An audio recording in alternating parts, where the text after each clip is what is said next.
Prior to 2012, few people in poker knew the name Joe Serock. But after making back-to-back televised final tables in major events on the World Poker Tour, many are now aware that the quiet and aloof young man, often called Flows, has serious game. In fact, if there's one man in poker that's still unaware that Joe Serock knows exactly what he's doing, it's probably Joe Serock. So what kind of plays is he making to propel him to back-to-back final tables? I'm Tony Dunst. Let's break him down.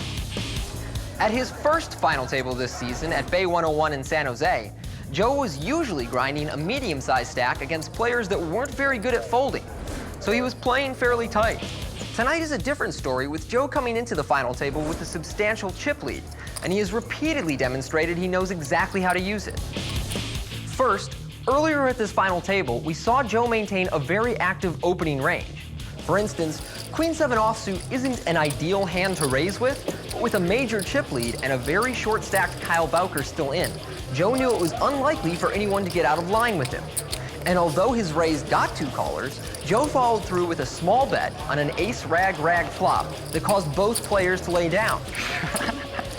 Then we witnessed Joe continue to use his stack size advantage pre-flop by attacking the medium stacks with light 3-bets while Bowker was still alive but on life support. First he made Sharon lay down king-queen suited, then he got Vides to muck ace-9. These players knew it would be a disaster to get their money in light pre-flop against someone that can afford to gamble with them when there are serious, real money implications if they bust before the crippled Bowker, who indeed ended up going out in 6th place. And while Joe is seemingly oblivious to everything around him off the table, Joe Serock is looking like a happy beatnik right now. He's highly aware of his image at the table and how it affects the play of others. Sharp as a Serock.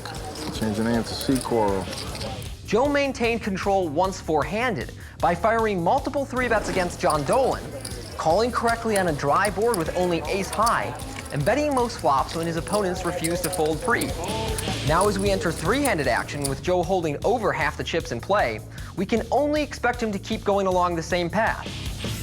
While viewing the final table, 2-time WPT champion Randall Flowers tweeted, "I've never seen Flows show emotion. A true laid-back poker robot assassin."